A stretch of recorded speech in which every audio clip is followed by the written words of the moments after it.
As we head deeper into the summer months, many producers are confronting new challenges.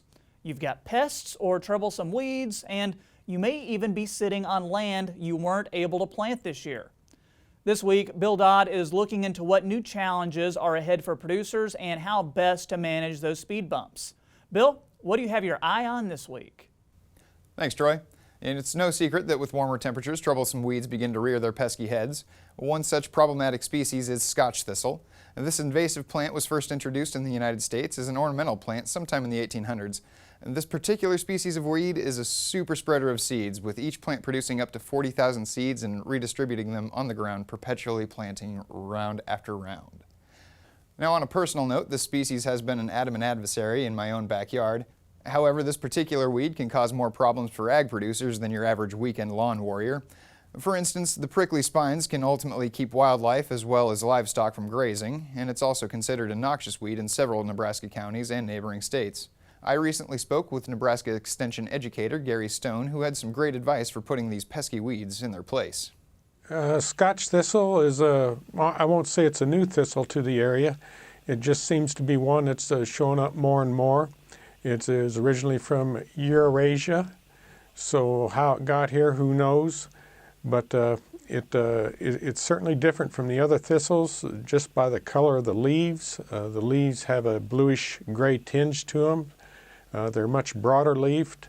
They have a lot of fine hairs on them, so the individual, if they're out there in their fields checking their different weeds and thistles, they can certainly tell a Scotch thistle from a musk or a Canada thistle. Gotcha. So where is Scotch thistle usually found? Most of the Scotch thistle out here in the Panhandle I've seen mostly up and down in the riparian areas, although it can be found on the upland areas in sites that are disturbed, mostly that might have cheatgrass in them, things like that. And how exactly does this weed spread? This weed can spread by livestock or wildlife, wind, water. Humans can carry the seed. Equipment out in the fields can move it around, trucks, things like that. So it basically reproduces by seed, so wherever the seed goes, that's where the plant will go. And how can this affect your pastures or rangeland? Would it create a lack of forageability, or just straight take over the field? Well, it can do both. If it's not managed or managed, properly to take care of it, it can take over fields. It forms a rosette in the fall, like musk thistle does. It's a biennial plant, so it'll form the large rosette, smothering out grasses that your livestock would normally graze. And then once it bolts, it can get anywhere from 2 to maybe 12 foot high if things are just right. So it can crowd out other plants, other native plants. Livestock do not graze it. It has thorny leaves, so livestock tend to stay away from it. So without any competition out there, the plant will grow and thrive. Now, speaking of weed management, what's the best way to manage Scotch thistle? What's the best time to get out there and treat it? What are some of the best treatments? Well, the best thing to do is keep a well-managed pasture, keep your grasses well-managed.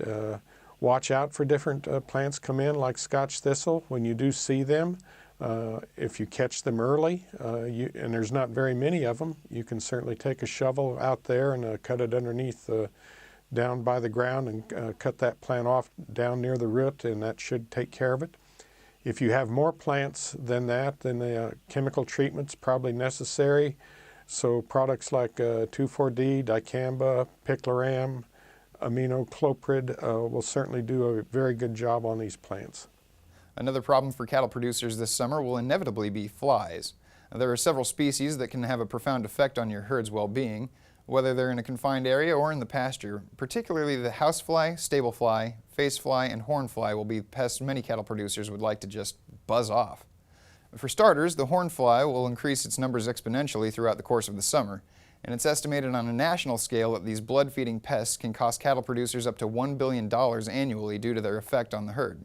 In particular, they can have a profound effect on a cow's weight gain, most notably on weaning calves and yearlings. According to extension educator David Boxler, studies performed in Nebraska show an impact of anywhere from 12 to 20 pounds difference in cattle that received an insecticide treatment compared to those that did not. Furthermore, the face fly can inevitably cause pink eye to cattle, as the females of this particular species feed directly on the face and eyes of cattle. This means producers will eventually have to bring the animal in for treatment, patching the affected eye or eyes. This could turn into a repetitive process, causing loss of both time and money for producers. And while you may think an average housefly wouldn't be bothersome to a 1-ton animal, when these pests start swarming, they can be very problematic. For instance, on a dry lot or feed lot, houseflies may congregate around feed troughs and ultimately deter cattle from feeding. Among other things, this species can carry and transmit over 60 animal and human diseases to cattle, ultimately causing a litany of liabilities. So it is recommended that you give your cattle an insecticide treatment to help deter these pests. Now, one problem has been consistent for many farmers this year. Several producers who were simply unable to plant due to the results of this year's bomb cyclone and subsequent flooding may be looking for alternatives to help shore up some lost profit on their farms. Now, one suggestion is adding a hunting enterprise to your farm or ranch. Now, when you're structuring your lease and prices, it would be a good idea to do some research and see what local prices are looking like so you can market your own competitively. If you're looking for top dollar, however, according to Nebraska Extension educator Randy Sainer, it seems as though waterfowl leases could be a top earner for potential leasers. For really a lot of the hunting seasons during the fall, and duck hunting and waterfowl seems to be pay higher than deer hunting. So if they're close to a river or some kind of water sources, which this year we have a lot of, it might benefit them to do some work with some people on developing their waterfowl. So if you'd like to learn more about these topics, you can find more information at beef.unl.edu. And Troy, that's what I've got my eye on this week. For now, I'll send it back to you.